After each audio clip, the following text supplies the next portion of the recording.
નમસ્કાર મિત્રો, સ્વાગત છે તમારું। આજે વાત કરીશું ધોરણ 8માં નવીન સ્વાધ્યાયન પોથી 2025-26ના વર્ષમાં જે આપવામાં આવેલી છે તેમાં ભાગ નંબર 1માં ગુજરાતી વિષયનું પાઠ આ તો ઈશ તણો આવાસ જે મિત્રો નવું પાઠ્યપુસ્તક આવી ગયું છે તેનો પાઠ છે, જેનું આપણે સોલ્યુશન આજે આ વિડીયોમાં કરવા જઈ રહ્યા છીએ।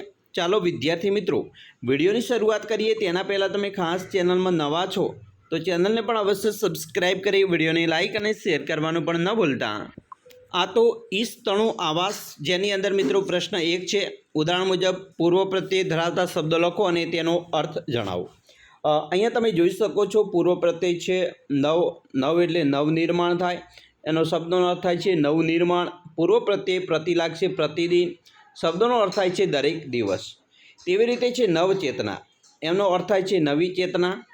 પૂર્વ પ્રત્યય પ્રતિ થશે પ્રતિજ્ઞા, શબ્દોનો અર્થ થાય છે વચન અથવા પ્રતિબદ્ધતા।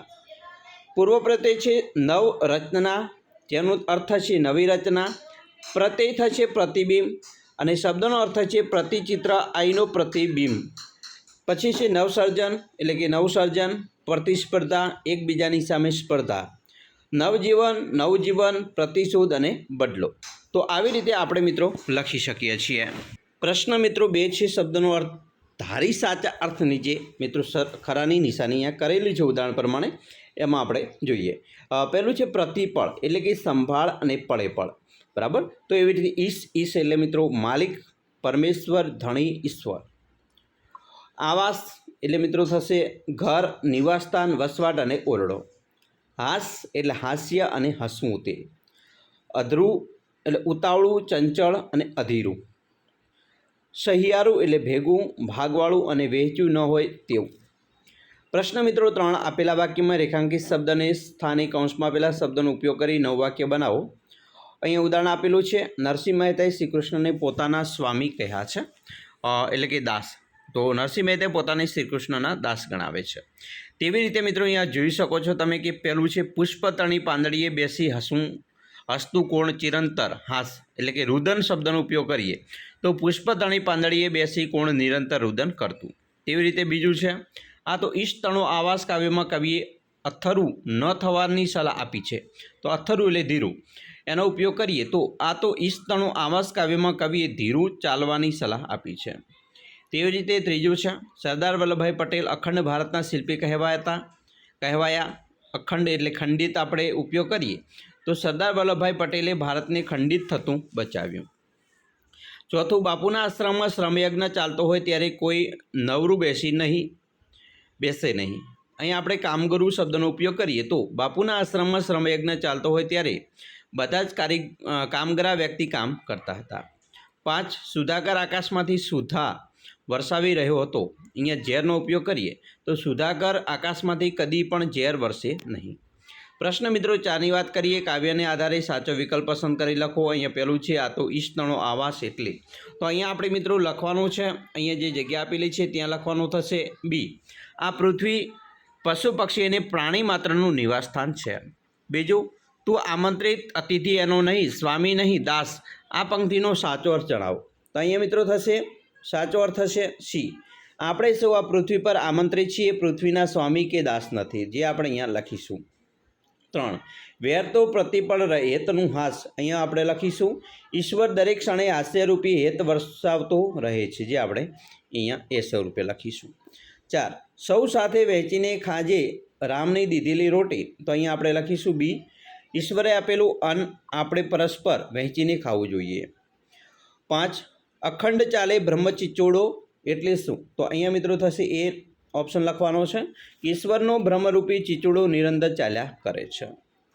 પ્રશ્ન મિત્રો 5, કાવ્યના આધારે આપેલા જવાબ માટે પ્રશ્ન બનાવો અને જવાબ આપવા માટે ઉપયોગમાં લેવાયેલી કાવ્ય પંક્તિ કાવ્યમાંથી શોધીને લખો।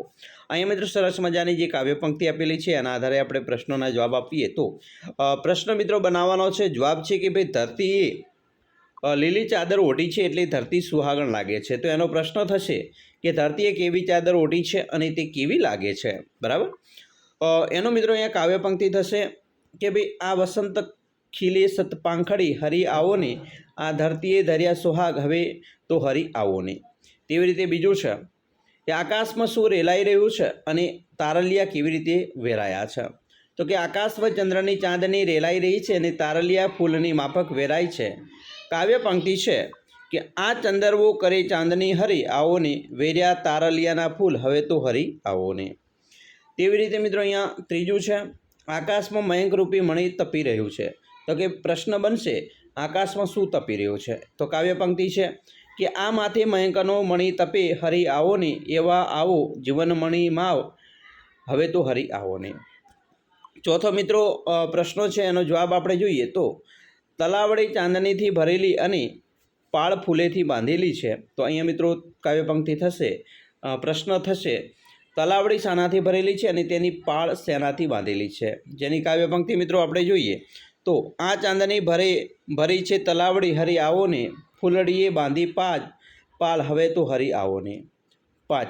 પાંચમા મિત્રો જવાબ છે કવિ હૈયાના ભાવને જળમાં ઉઘડેલા પોયણા સાથે સરખાવ્યા છે.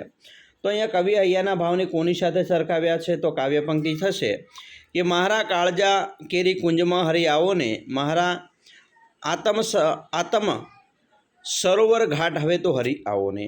પ્રશ્ન મિત્રો 6 ની વાત કરીએ, કવિએ માનવીને આમંત્રિત અતિથિ શા માટે કહ્યો હશે? તો એનો જવાબ છે કે કવિએ માનવીને આમંત્રિત અતિથિ કહ્યો છે. માનવ અહીં પૃથ્વી પર કોઈનો સ્વામી કે દાસ નથી, તેણે તો મહેમાનની જેમ આ પૃથ્વી પરથી આવીને ચાલ્યા જવાનું છે. આથી કવિએ માનવીને આમંત્રિત અતિથિ કહ્યો. પ્રશ્ન મિત્રો 2 છે, આ કાવ્યનો મુખ્ય સંદેશ જણાવો. તો મિત્રો લખી શકાય કે આ કાવ્યનો મુખ્ય હેતુ પરમાત્મા રાખે તેમ રહેવાનું છે. વ્યક્તિ માત્રએ પોતાને પરમાત્મા દ્વારા સોંપાયેલું કર્મ કર્યા કરવાનું છે. એમાં કચાશ રાખવાની નથી. પરમાત્મા જે આપે તે વહેંચીને ખાવાનું, પણ આનંદ મોજથી રહેવાનું છે, દુઃખમાં પણ. પ્રશ્ન મિત્રો 8 છે, ઈશ્વરનું ઘર કેવું હશે? તમારી કલ્પના મુજબનું ચિત્ર અહીંયા બનાવી શકો છો. બરાબર, તો મિત્રો આ રીતે તમે પણ ચિત્ર એક બનાવી શકો છો. અને એની નીચે પ્રશ્ન 9 આપેલો છે કે તમે દોરેલા કલ્પનાના ચિત્રનું વર્ણન લખો. તો મિત્રો અહીં લખી શકાય કે મેં ઈશ્વરના ઘરની કલ્પના કરી તે મુજબ તેના ઘરની ઉપર ઇન્દ્રધનુષ હશે, આજુબાજુ વૃક્ષથી શોભતું સુંદર વન હશે, સવાર સાંજ આ વૃક્ષો પર પક્ષીઓનો કલરવ સાંભળવા મળે છે. મકાનમાં પણ ખૂબ સુવિધા ઉપલબ્ધ હશે, તેમાં ઘણા બધા ઓરડાઓ આવેલા હશે, આગળના ભાગમાં સુંદર બગીચો હશે. તો આવી રીતે વર્ણન કરી શકાય છે. પછી 10મો છે મિત્રો, ઈશ્વર વિશે કન્ય કાવ્ય મેળવીને લખો. તો અહીંયા આપણે લખી શકીએ છીએ, પ્રભુ જાણે કાલે દિવસ ઉગતા ક્યાં આવીશું. બરાબર, પરોઢે પંખીના કલરવ થકી સ્વપ્ન સરતા, ઉઠી આંખો ચોળી અલસ ગતિથી કુંજ ત્યજીને, સીડી રેતી સૈયા પર પડી સાવીને, નિરખતો ઉષાતે જો વર્ષે જલધી સલીલે નૃત્ય કરતી. તો સરસ મજાનું કાવ્ય પંક્તિ આપણે અહીંયા લખી શકીએ છીએ. એના પછી મિત્રો પ્રશ્ન 11 છે, તમારી શાળામાં ગવાતી પ્રાર્થનાઓની એક એક પંક્તિ લખો. તો મિત્રો અહીંયા લખી શકીએ કે જીવન અંજલિ થાજો, મારું જીવન અંજલિ થાજો. બીજું કાવ્ય પંક્તિ છે, મૈત્રી ભાવનું પવિત્ર ઝરણું મુજ હૈયામાં વહ્યા કરે. ત્રીજું, ઇતની શક્તિ હમે દેના દાતા, મન કા વિશ્વાસ કમજોર હોના. 4, તું મને ભગવાન એક વરદાન આપી દે, જ્યાં વર્ષે તું મને ત્યાં સ્થાન આપી દે. 5, મંદિર તારું વિશ્વ રૂપાળું સુંદર સર્જન હારા રે. અને 6, વૈષ્ણવજન તો તેને કહીએ જે પીડ પરાઈ જાણે રે. તો આવી રીતે મિત્રો કાવ્ય પંક્તિ પણ આપણે લખી શકીએ છીએ. અમે આશા રાખીએ છીએ વિદ્યાર્થી મિત્રો તમને પણ આપણો આ વિડીયો ખૂબ જ ઉપયોગી નીવડશે. અને ખાસ વિદ્યાર્થી મિત્રો વિડીયો ગમે હોય તો લાઇક કરજો, તમારા મિત્રો સુધી વિડીયોને શેર કરવાનું પણ ન ભૂલતા.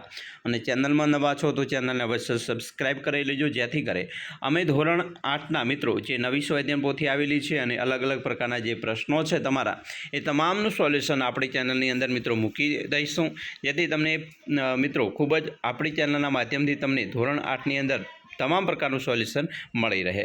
ચાલો મિત્રો ફરી મળીશું નેક્સ્ટ વિડીયોમાં. અમને રજા આપશો. જય હિન્દ, જય જય ગરવી ગુજરાત.